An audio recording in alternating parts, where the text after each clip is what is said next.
നമസ്കാരം. ഹമാസിനെ കുറിച്ചുള്ള തങ്ങളുടെ നിഗമനങ്ങൾ തെറ്റായിരുന്നു. ഒരു തുറന്നു പറച്ചിലാണ് ഇസ്രയേലിന്റെ ഭാഗത്ത് നിന്ന്. ഇസ്രയേലിൽ നടന്ന സൈനിക വിഭാഗത്തിൽ IDF, അതുപോലെ ഇസ്രയേലിന്റെ സൈനിക സംവിധാനം ആന്തരികമായി നടത്തിയ ഒരു അന്വേഷണവും പുനഃപരിശോധനയും ആത്മവിമർശനവും ഒരു റിപ്പോർട്ടിന്റെ രൂപത്തിൽ കഴിഞ്ഞ ദിവസം പുറത്തു വന്നു. അതിൽ പറയുന്നു, ഹമാസ് എന്ന പലസ്തീനിയൻ സംഘടനയുടെ, അതായത് ഗസയിലെ തീവ്ര വികാരമുള്ള സംഘടനയുടെ ഉദ്ദേശ ലക്ഷ്യങ്ങളെ കുറിച്ച് തങ്ങളുടെ നിഗമനങ്ങൾ പൂർണ്ണമായി ശരിയായിരുന്നില്ല. ഇസ്രായേലിന്റെ ഭാഗത്ത് നിന്ന് അവർ കരുതിയത് ഹമാസ് വലിയ താല്പര്യത്തോടുകൂടി ആ ഭരണത്തിൽ തുടരും. അവർക്ക് ഏറ്റവും താല്പര്യം ഇസ്രായേൽ വിരുദ്ധമായ പ്രസ്താവനകൾ നടത്തും. പക്ഷേ അവിടുത്തെ ഗാസയുടെ ഭരണകൂടം എന്ന നിലയിൽ അവരെ സുഖസൗകര്യങ്ങൾ അനുഭവിച്ചുകൊണ്ട് ഇടക്കാലം അവിടെ തന്നെ നിൽക്കുന്നതിലാണ്, ഇസ്രയേലിനെ പ്രകോപിപ്പിക്കുന്നതിലല്ല താല്പര്യം എന്നായിരുന്നു ഇസ്രയേലിന്റെ നിഗമനം. എന്നാൽ മേമ്പൊടിക്ക് വല്ലപ്പോഴും ഒരു മൊളോട്ടോവ് കോക്ടെയിൽ ആക്രമണം, ചെറിയ തോതിലുള്ള റോക്കറ്റ് ആക്രമണം, അത് ജനങ്ങളെ ശാന്തരായി ഇരുത്താൻ വേണ്ടി, അവരുടെ ഒരു വികാരത്തെ തണുപ്പിച്ചു നിർത്താൻ, ഇതാണ് ഇസ്രയേൽ പ്രതീക്ഷിച്ചിരുന്നത്. അവർ 8 പോയിന്റുകൾ അടയാളപ്പെടുത്തി. ഈ 8 പോയിന്റുകളിലൂടെ ചെറിയ തോതിലുള്ള ആക്രമണം ഗാസയുടെ മണ്ണിൽ നിന്നും ഇസ്രയേലിലേക്ക് ഉണ്ടാകാൻ സാധ്യതയുണ്ട്. ആ ഭാഗത്ത് ഹെവി ഫോർട്ടിഫിക്കേഷൻ, ഇതായിരുന്നു IDF, ഇസ്രായേൽ ഡിഫൻസ് ഫോഴ്സസിന്റെ നയം.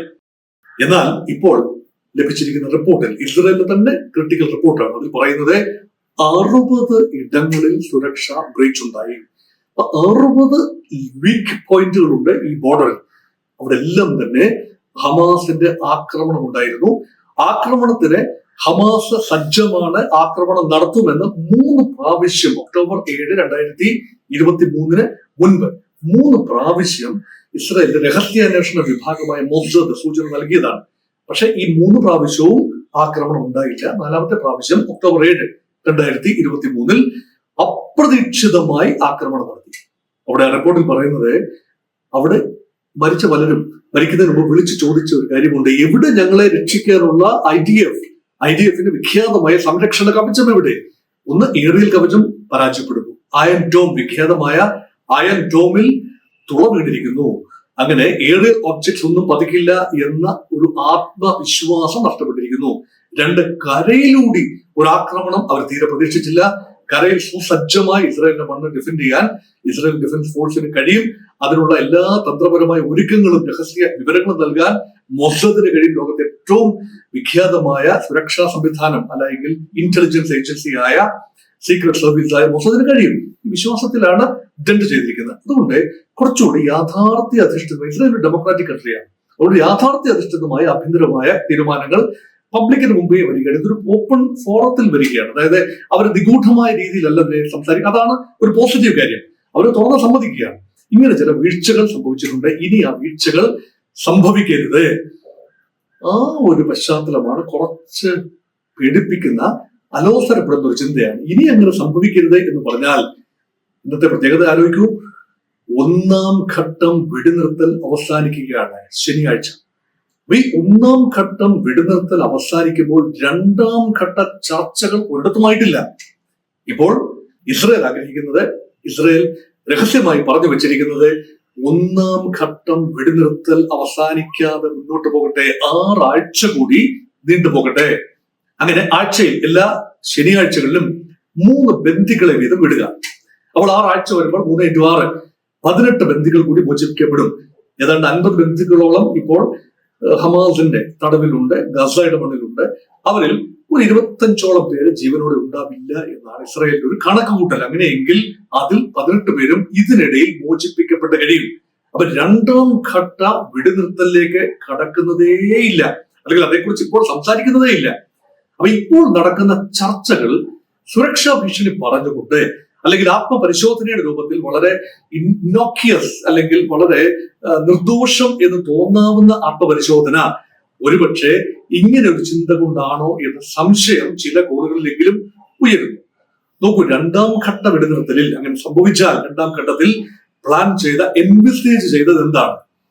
ഒന്ന്, ഇസ്രയേലിന്റെ പൂർണ്ണമായ വെടിനിർത്തൽ, ഒരു വെടിയും പൊട്ടരുത്, ഇസ്രയേൽ സൈന്യത്തിന്റെ പൂർണ്ണമായ പിന്മാറ്റം, ഗസയിൽ നിന്ന് പൂർണ്ണമായി സൈന്യം നെപ്സാരിൻ ഇടനാഴിയിൽ നിന്നും ഫിലഡൽഫി ഇടനാഴിയിൽ നിന്നും മറ്റ് ഇടങ്ങളിൽ നിന്നും ഇസ്രായേൽ സൈന്യം പൂർണ്ണമായി ഇസ്രായേൽ മണ്ണിലേക്ക് പിന്മാറണം. അതോടൊപ്പം തന്നെ സമാന്തരമായി വിട്ടുകൊടുക്കാനുള്ള ബന്ദികളെ പൂർണ്ണമായി ഇരുപക്ഷവും മോചിപ്പിക്കണം. അങ്ങനെ വരുമ്പോൾ ഇസ്രായേലിന്റെ ആലോചന എന്താണ്? ഇനി ജീവനോടെയുള്ള ഈ ഘട്ടം നീട്ടിക്കഴിഞ്ഞാൽ, ഒന്നാം ഘട്ടം നീട്ടിക്കഴിഞ്ഞാൽ 18 ബന്ദികളെ കൂടെ കിട്ടും, അല്ലെങ്കിൽ 10-20 പേരെ ലഭിച്ചേക്കാം. പിന്നെ ഉള്ളവർ ജീവച്ഛവമായ രൂപത്തിലാവാം. ജീവനോട് കാര്യമായി ഒന്നും തന്നെ കിട്ടാനില്ല എന്നൊരു ചിന്ത, ഇത് വളരെ പ്രായോഗികമാണ്. ഒരുപക്ഷെ ആരും ചിന്തിക്കാത്ത ഒരു ആംഗിളാണ്. അങ്ങനെ വന്നാൽ എന്തിന് ഇനിയൊരു ഡീൽ? അപ്പോൾ ഈ ഡീൽ നീട്ടിക്കൊണ്ടുപോയി ഒന്നാം ഘട്ടം അവസാനിപ്പിച്ചതിന് ശേഷം രണ്ടാം ഘട്ടം ഞങ്ങൾ പിന്മാറുന്നില്ല. അപ്പോൾ വളരെ പ്രധാനപ്പെട്ട ഇടനാഴികളെ കുറിച്ചാണ് ഞാൻ സൂചിപ്പിച്ചത്. നെപ്സാരിൻ നടുക്കുകൂടെയുള്ള ഇടനാഴിയാണ്. ഗാസയെ രണ്ടായി വെട്ടിമുറിച്ചുകൊണ്ട് കിഴക്ക് നിന്ന് പടിഞ്ഞാറേക്കുള്ള ഇടനാഴി. അതുപോലെ ഈജിപ്തുമായി അതിർത്തി പങ്കിടുന്ന റഫ അതിർത്തിയിൽ കൂടി കടന്നു പോകുന്ന ഇടനാഴി, അതാണ് ഫിലഡൽഫിയ ഇടനാഴി. ഫിലഡൽഫിയ ഇടനാഴിയിൽ നിന്നും ഇസ്രായേൽ സൈന്യം പിരിഞ്ഞു പോകും എന്ന് ഇപ്പോൾ കരുതാനാവില്ല. കാരണം അങ്ങനെ പിരിഞ്ഞു പോയാൽ വലിയ തോതിൽ ഈജിപ്തിലേക്ക് ഗസയിൽ നിന്നും പ്രവാഹം ഉണ്ടാകും.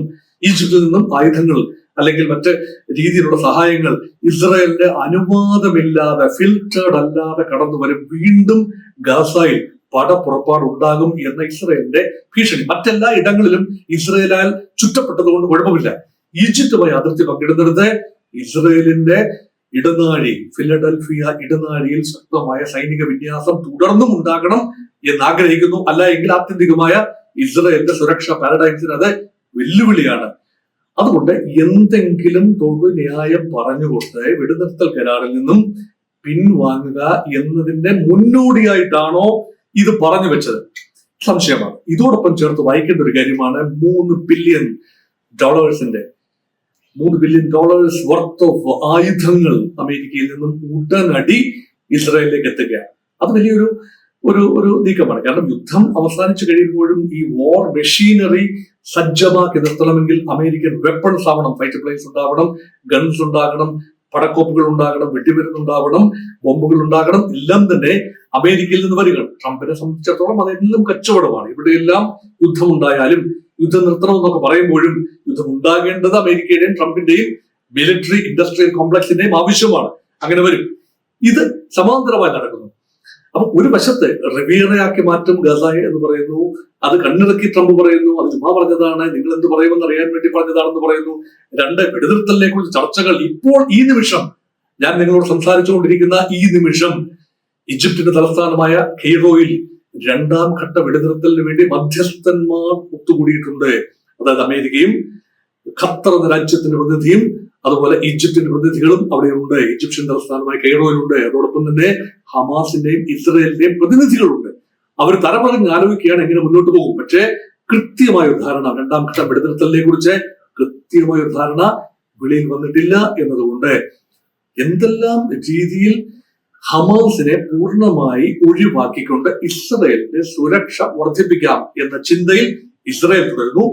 ഹമാസിനെ സംബന്ധിച്ചിടത്തോളം എന്തു വിധേനയും തങ്ങളുടെ പ്രദേശം, തങ്ങളുടെ നിയന്ത്രണത്തിലുള്ള ആ പ്രദേശം, അവിടെ നിന്ന് പലസ്തീൻകാർ അല്ലെങ്കിൽ ഗസ നിവാസികൾ ഒഴിഞ്ഞു പോകുന്ന അന്തരീക്ഷം ഉണ്ടാവരുത്.